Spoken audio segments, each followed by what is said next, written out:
Hi, I'm Lynn Welsch. It's November 2nd, 2013, and I'm at the International Quilt Festival at the special exhibit from Sakwa, New Mexico quilters called A Walk in the Wild.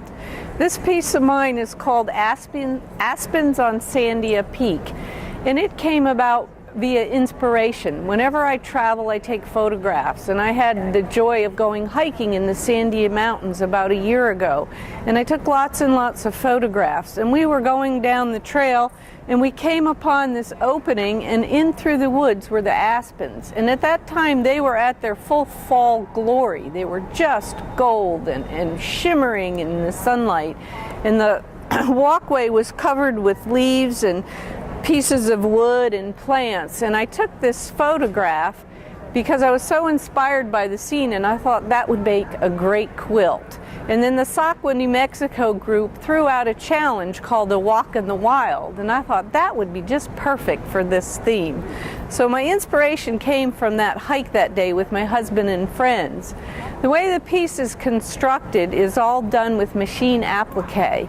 All of the pieces, a hallmark of my work is every edge is turned under. I'm not a fan of raw edge applique. We all have our preferences. And so I turned every piece under and stitched it down with invisible thread.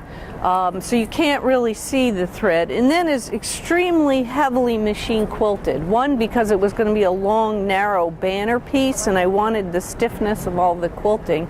And also I like the dimension that the quilting gives to the piece.